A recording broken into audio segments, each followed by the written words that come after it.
అక్కడి నుంచి ఆ తాంబూలం కట్నం పుచ్చుకుంది. ఏమీ తెలియనట్టుగా బయటకు వచ్చి మళ్ళీ వెంకటేశ్వరుడై అంతర్ధానం అయిపోయింది. ఆ విన్నటువంటి తల్లి పొంగిపోయి పద్మావతి దగ్గరికి వెళ్ళింది. నిజమేనా, నువ్వు ఎవరైనా నల్లటి వాడిని చూసావా అంటే చూశానమ్మా, చూసినప్పటి నుంచి వాడి మీద మక్కువ పెంచుకున్నానంది. ఇన్ని మలుపులు తిరిగి చిట్ట చివరికి అందరం కలిసి పత్ర విస్తీర్ణ భోజనం అన్నారు. మామూలుగా పులుసు వండాలంటే వచ్చిన వాళ్ళందరికీ పులుసు ఎక్కడ వండుతారని అడిగారు. పులుసు వండడానికి అన్ని నీళ్లు, అంత చింతపండు, అంత పులుసు ఎక్కడ వండుతారన్నారు. అన్ని నీళ్లలో చింతపండు వేసి పిసకడం కష్టం కాబట్టి పాపనాశనం తీర్థం కొండెక్కి కూర్చుని ఆ తీర్థం కింద పడే చోట చింతపండు పిసికేయండి, ఆ కింద అగ్నిహోత్రుణ్ణి పెట్టండి, పులుసు ఉడికిపోతుందో అందరికీ పెట్టేసేయండి అన్నారు. అంత పులుసు వండి పత్ర విస్తీర్ణ భోజనం పెట్టారు అన్నారు. అంటే ఎవడూ కూడా ఆకు దగ్గర కూర్చొని పరిశేచనం చేసి ఇలా అందుకున్నవాడు లేటాడు. ఎవడైనా సరే ఇలా లేచి అందుకోవాలి.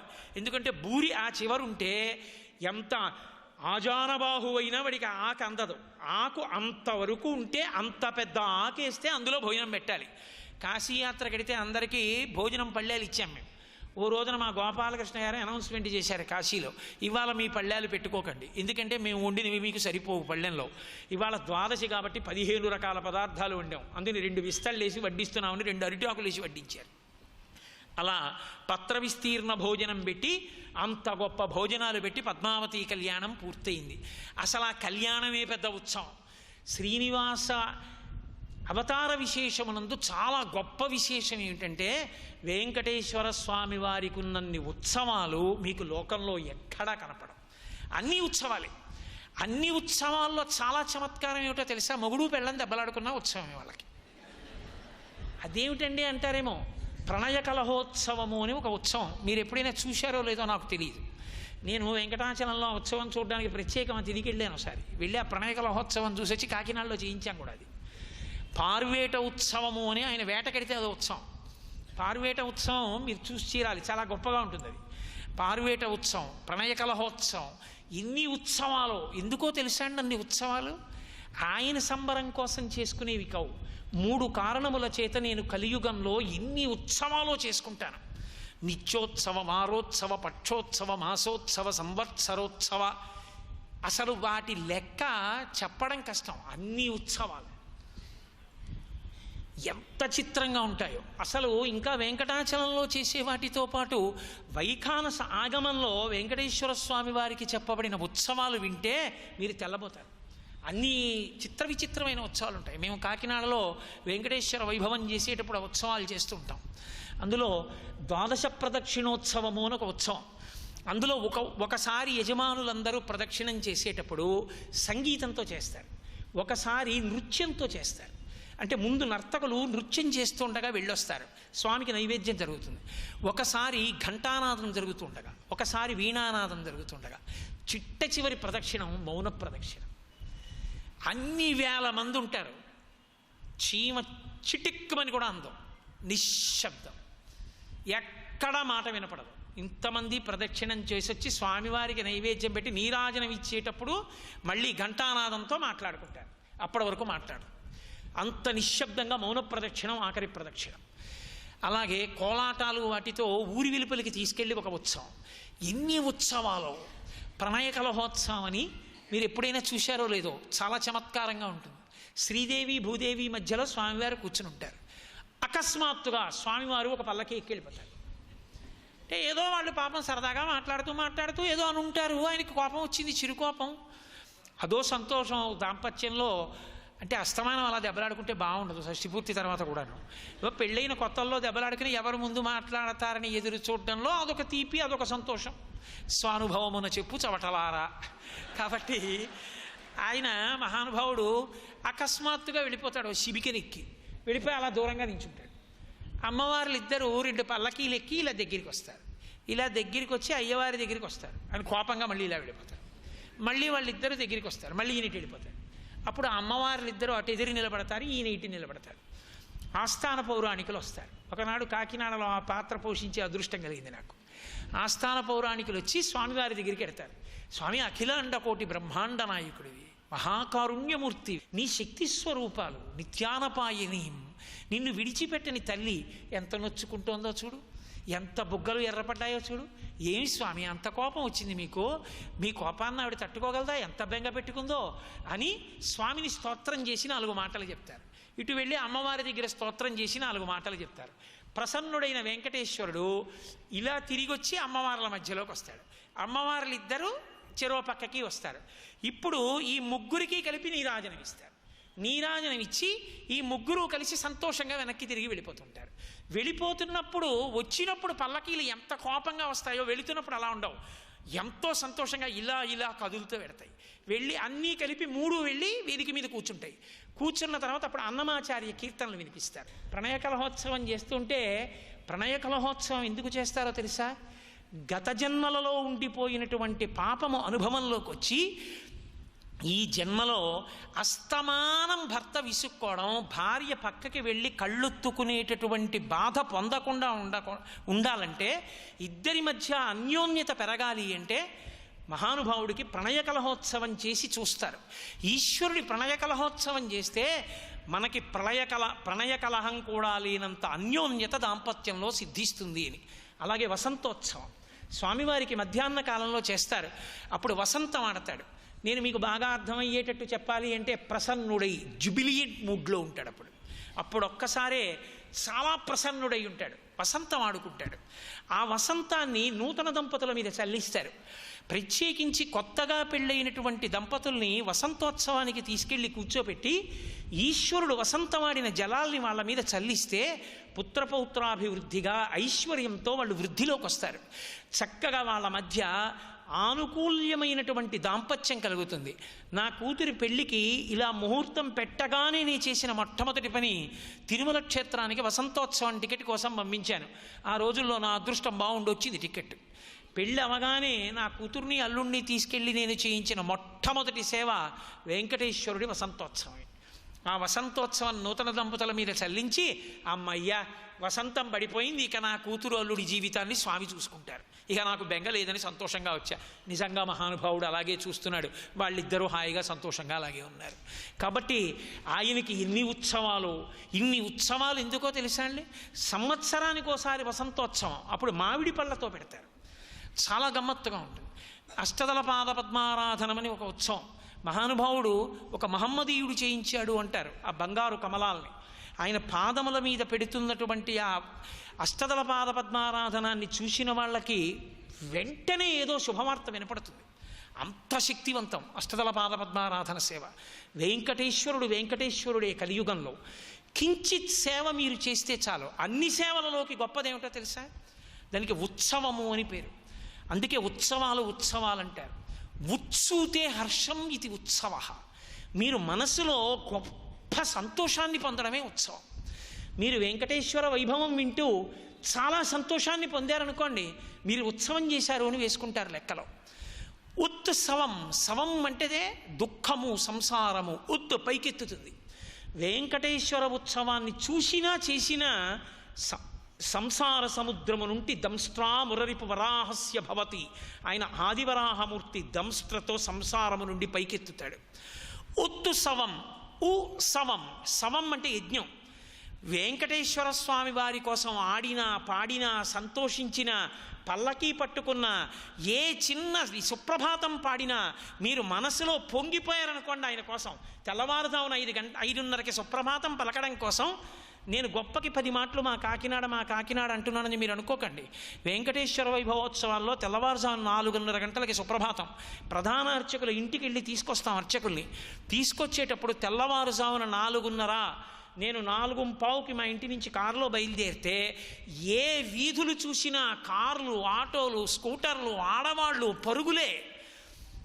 4:30 5 నుంచి 6,000 మంది జనం నిలబడి ఉంటారు. 3,000 మంది ఒక శ్లోకం చెప్తే 3,000 మంది మేము ఒక శ్లోకం చెప్తాం. 6,000 మంది ఏకకంఠంతో సుప్రభాతం చేస్తాం. ఇంతమంది పంచెలు కట్టుకుని ఉత్తరీయాలు వేసుకుని వస్తారు హేమంత ఋతువులో. ఇప్పుడు నేను ఇక్కడి నుంచి వెళ్ళగానే ప్రారంభం వెంకటేశ్వర వైభవోత్సవం కాకినాడలో. అంత అద్భుతంగా రాత్రి తరిగొండమాంబ గారి మంగళహారతి వరకు చేసి పూర్తి చేసేప్పుడు ఇంటికి వెడతాం. మనందరం పరమేశ్వరుని యందు భక్తితో చేసేదేదో అది సవం, సంసారము నుండి పైకెత్తుతుంది. సవం అది ఉత్కృష్టమైన యజ్ఞము. అది వెంకటేశ్వరానుగ్రహం చేత గొప్ప అనుగ్రహాన్ని వర్షిస్తుంది. కలియుగంలో అందరూ యజ్ఞయాగాది క్రతువులు చెయ్యలేరని పరమేశ్వరుడు మనని అనుగ్రహించడానికి అన్ని ఉత్సవాల్ని కృప చేశాడు. అన్ని వాహనాల మీద ఊరెరుగుతాడు. రోజుకొక వాహనం మీద వెడుతుంటే చూడాలి, పెద్ద పెద్ద కంపెనీల general managers, principals, professors, directors, deans దగ్గర నుంచి అందరూ కోలాటాలాడుతూ నృత్యాలు చేస్తూ దేవాలయ మాడవీధుల్లో తిరిగి రావడానికి గంట సేపు పడుతుంది. అంతసేపు భజన చేస్తూ వాహనం మీద స్వామిని తీసుకుని వస్తాం. అంత వైభవంగా వెంకటాచలంలో 7 రోజుల పాటు పాల్గొని చేసుకోవలసిన ఉత్సవాలన్నీ కాకినాడలో చేసుకుని మురిచిపోతాం. మేమన్నీ చేసేసుకున్నాం. ఆ తిరుమల వెళ్ళి కొండ మీద కూర్చుంటే కళ్ళు మూసుకుని శ్రీ సూక్త పురుష సూక్తాలు వింటుంటే పూరాభిషేకం ఎలా జరుగుతుందో అని మాకు కళ్ళల్లో కనపడేటట్టుగా చేసుకుని మురిచిపోతాం. ఎక్కడో ఏదో దొరకలేదని ఒకరి మీద నింద వేసే కన్నా స్వామి సేవ మనం కూడా చేసుకుంటే వచ్చిన దోషమే ఉంది. చక్కగా చేసుకుని సంతోషించవచ్చు. కాబట్టి ఉత్సవం, ఆ ఉత్సవం మనం చేయడం కాదు, జానపదులు చేస్తారు. చూసి తీరాలి నిజంగా. నేను ఒకప్పుడు తూర్పుగోదావరి జిల్లాలోనే రాయవరం అని అక్కడ ఒక పల్లెటూరులో ఉపన్యాసం చెప్పడానికి వెళ్ళాను. 6:30కు ఉపన్యాసం చెప్పడం అలవాటు నాకు. 6:30కి వెళ్ళిపోతే ఉపన్యాసం కోసమని, ఏమన్నా 6:30 అయిపోతుంది, 7 అయిపోతుంది, లేవండి అంటే వాళ్ళు లేచేవారు కాదు, చుట్టూ కూర్చొని ఏం పర్వాలేదు అనేవారు. పర్వాలేదు మాట దేవుడికి చెప్పొద్దు అంటే, కాదు వెళదానులేండి వెళ్ళదానులేండి. ఎప్పుడు పెడతామయ్యా అంటే 9 గంటలకి చేద్దామండి ఉపన్యాసం, 9కి మొదలవుతుంది. అది 9కి మొదలవుతుంది, అందరూ పడుకోరా అన్నాను. కాదు, ఇక్కడ 9 గంటలకు అందరూ శ్రద్ధగా వినడానికి వస్తారు, భోజనం కూడా చేసేసి వస్తారు, వచ్చి కూర్చుని వింటారు. అప్పుడు మీ ఇష్టం, తెల్లవారే వరకు చెప్పండి వింటారు. నేను తెల్లబోయాను. 9ంటికి మొదలుపెట్టి నిజమే 12 వరకు చెప్పండి, వాళ్ళు అలాగే వింటారు. నిజంగానే కొన్ని చోట్ల అంత విచిత్రంగా ఉంటుంది. పల్లెటూళ్ళల్లో చాలా గమ్మత్తుగా ఉంటుంది. వాళ్ళకేం అరమరికలు ఉండవు, వాళ్ళు చేస్తారు ఉత్సవం. వాళ్ళు రాత్రి అన్నం తినేసి ఓ చెంబు నీళ్లు పోసేసుకుని ఓ ఉతికి ఆరేసిన బట్ట కట్టుకుని వెంకటేశ్వరుడి గుడికి వస్తారు. వచ్చి ఓ కాగడా ఒకటి పట్టుకుంటారు, ఓ ప్రమిదిలో ఒత్తేసి దీపం పట్టుకుంటారు. పట్టుకుని పల్లకీలో వెంకటేశ్వర స్వామి వారిని పట్టుకారు. వాళ్ళకు వచ్చిన డప్పులు డోళ్ళు కొట్టుకుంటూ బయలుదేరుతారు. చిన్న పల్లెటూరు 4 వీధులు, కుక్కలు కూడా మొరగవు. ఎందుకంటే వాళ్ళకి తెలుసు వెంకటేశ్వరుడిని తిప్పుతారు రాత్రి పల్లకీలో. వాళ్ళు ఆ పాట పాడుకుంటూ బయలుదేరుతారు. 2 సమూహముల కింద విడిపోతారు. విడిపోయి మొదటి సమూహం వాళ్ళు పల్లకీ ఎత్తుకుని ఎంతో సంతోషంగా మొదలు పెడతారు. ఉన్నాడయా దేవుడున్నాడయా, కన్నులకు కనిపింపకున్నాడయా అంటారు. రెండో వాళ్ళు అంటారు, ఏమిటో పిచ్చి, వెంకటేశ్వర స్వామి వారిని పట్టుకుని పల్లకీలో ఇలా తిరుగుతూ ఉంటారు మీరు. ఉన్నాడయా దేవుడున్నాడయా, కన్నులకు కనిపింపకున్నాడయా, కన్నులకు కనిపింపకేమి చేస్తున్నాడయా అని రెండో వర్గం వాళ్ళు అంటారు. మళ్ళీ మొదటి వాళ్ళు అంటారు, ఉన్నాడయా దేవుడున్నాడయా, కన్నులకు కనిపింపకున్నాడయా, లోకాల చీకట్లు పోకర్ప గగనాన రవిచంద్ర దీపాలు ఉంచాడయా, ఉన్నాడయా దేవుడున్నాడయా. పగటిపూట ఇంట్లో దీపం పెట్టినట్టే, ఎవడయా దీపం పెట్టినవాడు? సూర్యుడనే దీపాన్ని ఆయనే పెట్టాడు. రాత్రి చంద్రుడనే దీపం పెట్టినవాడు ఎవడు? పరమేశ్వరుడు, ఆయనే పెట్టాడు. లోకాల చీకట్లు పోకర్ప గగనాన రవిచంద్ర దీపాలు ఉంచాడయా, ఉన్నాడయా దేవుడున్నాడయా, లక్షలాదిగనున్న నక్షత్రములు నేల రాలకుండా అట్టె నిలిపాడయా, ఉన్నాడయా దేవుడున్నాడయా, ఆధారమే లేక అలలారుచున్నట్టి ఆకాశమును అట్లు ఉంచాడయా, ఉన్నాడయా దేవుడున్నాడయా, ఇరుసు లేకుండానే ఈ భూచక్రమును ఎల్లవేళల తిప్పుచున్నాడయా, ఉన్నాడయా దేవుడున్నాడయా, కన్నులకు కనిపింపకున్నాడయా, జీతభత్యము లేక ప్రీతితో మన కొరకు గాలిలో సురిటీలు తిప్పాడయా, ఉన్నాడయా దేవుడున్నాడయా, లక్షలాదిగనున్న జీవరాశులకెల్ల అన్నమిడియంతో ఆదరించాడయా, ఉన్నాడయా దేవుడున్నాడయా, పొంగి పొరలుచు వచ్చి పృథివిపై పడకుండా కడలిరాయుడి కాళ్ళు కట్టాడయా, ఉన్నాడయా దేవుడున్నాడయా, కన్నులకు కనిపింపకున్నాడయా, తెర వెనుక తానుండి తెర ముందు మన నుంచి తైతక్కలాడించుచున్నాడయా, ఉన్నాడయా దేవుడున్నాడయా, ఇన్ని పనులున్నవాడెన్నటికో కనిపించునన్నమాట నమ్మకున్నారయా. ఉన్నాడయా దేవుడున్నాడయా. నీకు నాకు కనిపించడానికి ఏం పని లేకుండా కూర్చున్నాడు అనుకుంటున్నావా? చీకటి పడేటప్పటికి చంద్రుడిని దీపంగా పెట్టాలి, తెల్లవారేటప్పటికి సూర్యుడి దీపంగా పెట్టాలి. ఎక్కడ ఎవడు నిలబడ్డా గాలి అందాలి కాబట్టి గిరికీలు తిప్పుతూ గాలిని అందరి దగ్గరికి పంపిస్తూ ఉండాలి. సముద్రుడు వచ్చి ఎక్కడ మీద పడిపోతాడో అని గోనె బస్తాలో కట్టి మూట కడితే కాళ్ళు చేతులు గింజుకున్నట్టు సముద్రుడు గింజుకున్న భూమి మీదకి రాకుండా వీలు లేకుండా కడలిరాయుడి కాళ్ళు కట్టేసి కెరటాలు మాత్రమే వచ్చేటట్టుగా కట్టి కూర్చోబెట్టాడు. లక్షలాదిగా ఉన్న జీవరాశులందరికీ అన్నం పెడుతున్నాడు. తెర వెనక తానున్నాడు, తెర ముందు మననించాడు, తైతక్కలాడిస్తున్నాడు. ఇన్ని పనులున్నవాడెన్నటికో కనిపించునన్నమాట మీ నమ్మకున్నారయ్యా అని వాళ్ళ ఆఖరినంటారు. చక్కగా ఉన్న జన్మలు మనం తిన్నగా మన బతుకు సార్థకము చేయుటకు పరంజ్యోతిని సేవి నమ్మి తీరాలయా. ఉన్నాడయా దేవుడు ఉన్నాడయా అంటే వీళ్ళు చెప్పిన కారణాలన్నీ చూసి ఈ పక్క వాళ్ళందరూ కూడా సంతోషపడిపోయి ఉన్నాడయా దేవుడు ఉన్నాడయా, కన్నులకు కనిపింపకున్నాడయా, ఉన్నాడయా దేవుడు ఉన్నాడయా అని పొంగిపోతూ పల్లకి తిప్పి తీసుకొచ్చి అక్కడ పెట్టి కాస్త మనవరాలు శనగపప్పు నైవేద్యం పెట్టి నోట్లో వేసుకుని వెళ్ళి హాయిగా నొలకమంచం మీద పడుకుని నిద్రపోతారు. వాళ్ళు ఉన్నాడయా దేవుడు ఉన్నాడయా అంటూ మళ్ళీ నిద్రలేస్తారు. ఆ ఆనందం ఉందే అది ఉత్సవం. అది పైకి లేచి సంతోషంతో పొంగిపోతూ ఈశ్వరుణ్ణి సేవించాలి. అలా జీవితంలో ఒక్కసారి గోవిందా అని కేరింతలు కొడుతూ ఎవడైనా చేస్తే ఆనందంతో వచ్చి నిలబడితే సమస్త యజ్ఞయాగాది క్రతువులు చేసిన ఫలితం వాడి ఖాతాలో వేస్తానన్నాడు. కలియుగంలో చెయ్యలేరు కనుక నాకు ఇన్ని ఉత్సవాలు. ఈ ఉత్సవాల్లో పాల్గొంటే చాలు, చూస్తే చాలు, వింటే చాలు, సంతోషిస్తే చాలు, తలెత్తితే చాలు, ఆనందపడతాను. బ్రహ్మోత్సవాల దగ్గర నుంచి సామాన్య ఉత్సవాల వరకు ఇన్ని ఉత్సవాలు వెంకటేశ్వరుడికి. అందుకని మహానుభావుడు అమ్మకిచ్చిన మాట నిలబెట్టుకోవడానికి, వకుళమాతని తల్లిగా స్వీకరించడానికి, పద్మావతి పరిణయం చేసుకోవడానికి, మనని అనుగ్రహించడానికి, ఇన్ని కారణాలకి ఎవరూ ప్రార్థించకపోయినా ఇన్ని కష్టాలు పడి భూలోకంలో వెలిసి ఇంతమందిని ఉద్ధరిస్తున్న అఖిలాండకోటి బ్రహ్మాండ నాయకుడైన శ్రీ వెంకటేశ్వరుడి కన్నా గొప్ప అవతారం ఎక్కడుంటుంది? అందుకే మహానుభావ వెంకటాద్రి సంస్థానం బ్రహ్మాండే నాస్తి కించన వెంకటేశ సమోదేవో నభూతో నభవిష్యతి. వెంకటేశ్వరునితో సమానమైన అవతారము ఇతపూర్వము లేదు, ఇక ముందు ఉండదు అని పెద్దలు తీర్మానించడానికి కారణమది. వెంకటాద్రి సంస్థానం బ్రహ్మాండే నాస్తి కించన. వెంకటాద్రి, అద్రి అంటే పర్వతం, వెంకటాద్రి అంటే వెంకటాచల పర్వతము లేదా వెంకటాచలము. అచలము అన్నా పర్వతమే కదా. ఈ పర్వతంతో సమానమైనటువంటి ప్రదేశము బ్రహ్మాండమునందు వేరొకటి లేదు. ఏ కారణం చేత లేదు? లేదు అంటే అంత ఎత్తైంది లేదనా, అంత బరువైంది లేదనా, అంత వెడల్పైంది లేదనా, అన్ని ఓషధులతో కూడుకున్నది లేదనా? ఏ కారణానికి లేదు అంటే ఆధ్యాత్మికమైన కోణాన్ని ఆవిష్కరిస్తూ తీసుకొచ్చినటువంటి విశేషం కనుక ఆ కొండకి ఉన్నటువంటి శక్తి మనిషిని ఊర్ధ్వముఖ చలనం చేయించడంలో ఎలా ఉపయోగపడుతుంది అన్నదాన్నే ఆ శ్లోకంలో ఆవిష్కరిస్తున్నారు. వెంకటాద్రి కలియుగంలో ఉన్నటువంటి కొండ మాత్రమే కాదు, అది అన్ని యుగములయందు ఉంది ఆ కొండ. కాకపోతే ఆ కొండకి పేరు మారుతూ వచ్చింది. కృతే వృషాద్రిం వక్ష్యంతి త్రేతాయాం అంజనాచలం ద్వాపరే శేషశైలంతు కలౌ శ్రీవేంకటాచలం నామాని యుగభేదేన శైలాస్తాస్య భవంతి. యుగములయందు ఒక్కొక్క యుగంలో ఆ కొండకి ఒక్కొక్క పేరు, కానీ అన్ని యుగములయందు మాత్రం కొండ అలాగే ఉంది.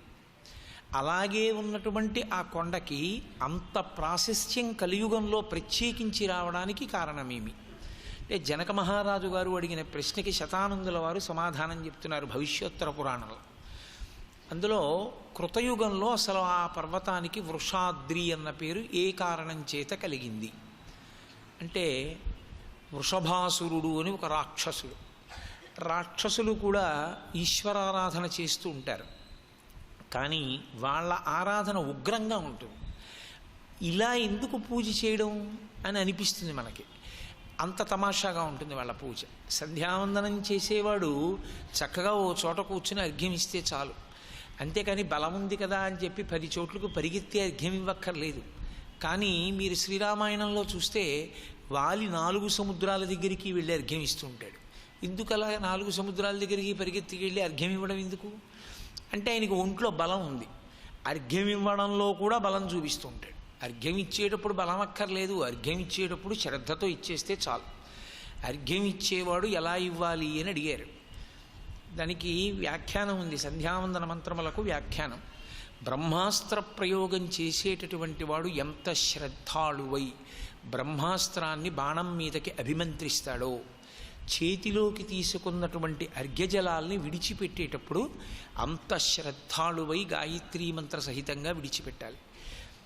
సంధ్యావందనాన్ని కానీ ఖచ్చితంగా చేయగలిగిన వ్యక్తి ఇంట్లో ఉంటే ఆ వ్యక్తి సంధ్యావందన జలాల్ని విడిచిపెట్టేటప్పుడు ఎంత ఏకాగ్రతతో విడిచిపెడతాడో దాని చేత ఆయన యొక్క దృష్టి వలన, ఆయన యొక్క దృష్టి కేంద్రీకరణ శక్తి వలన బ్రహ్మాస్త్రం ఎంత శక్తివంతంగా పనిచేస్తుందో సంధ్యావందనాన్ని అలా చేయగలిగిన వ్యక్తి ఉంటే, అంత శ్రద్ధగా కానీ చేయగలిగితే అంత శక్తిని అది విస్ఫోటనం చేస్తుంది.